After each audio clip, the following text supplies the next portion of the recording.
ഇനി കേരള വിഷൻ ന്യൂസിനോട് കേരള വിഷൻ്റെ പ്രേക്ഷകരായിട്ടുള്ള സാധാരണക്കാരായ പ്രേക്ഷകർക്ക് പ്രതികരിക്കാനുള്ള ഒരു ഇടമാണ് നമ്മൾ നൽകുന്നത്. കേരള വിഷൻ ന്യൂസ് കഴിഞ്ഞ ദിവസങ്ങളിൽ സംസ്ഥാനത്തിൻ്റെ വിവിധ ഭാഗങ്ങളിൽ തെരുവ് നായ്ക്കൾ, പേപിടിച്ച നായ്ക്കളൊക്കെ സാധാരണക്കാരായ മനുഷ്യരെ, വിദ്യാർത്ഥികളെ, വയസ്സായ ആളുകളെ, യാത്രക്കാരെയൊക്കെ കടിച്ചതിൻ്റെയും ആശുപത്രിയിൽ പ്രവേശിപ്പിക്കപ്പെട്ടതിൻ്റെയും ഒക്കെ വാർത്തകൾ നൽകുകയുണ്ടായി. അത് കണ്ടതിന് ശേഷം കോട്ടയം മെഡിക്കൽ കോളേജ് ആശുപത്രി പരിസരത്ത് നിന്ന് കണ്ട ഒരു കാഴ്ച ഒരു പ്രേക്ഷകൻ അയച്ചു തന്നിരിക്കുന്നത് ഇപ്പോൾ നമ്മൾ സംപ്രേഷണം ചെയ്യുന്നു. ഞാൻ കഴിഞ്ഞ ദിവസം മെഡിക്കൽ കോളേജിൽ പോയിരുന്നു.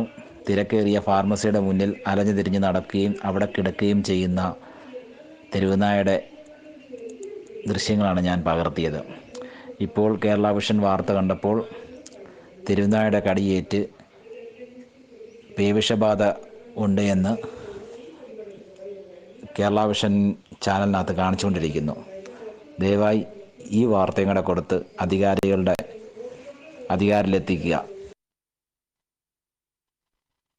ഞാൻ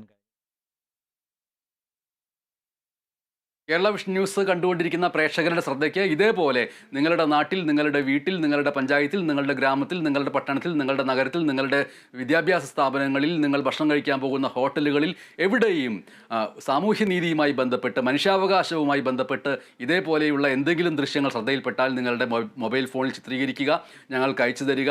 എന്താണ് അവിടെ കണ്ടത് എന്നത് ഒരു ശബ്ദ സന്ദേശം കൂടി അയക്കുക. അയക്കുന്ന ആളിൻ്റെ പേരും മറ്റു കാര്യങ്ങളും കൂടി ഉൾപ്പെടുത്തുക.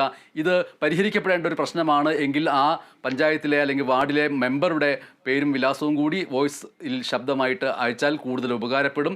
ഇത്തരം വാർത്തകൾ ഇനിയും അയച്ചു തരാൻ ഇടയാകട്ടെ. പക്ഷേ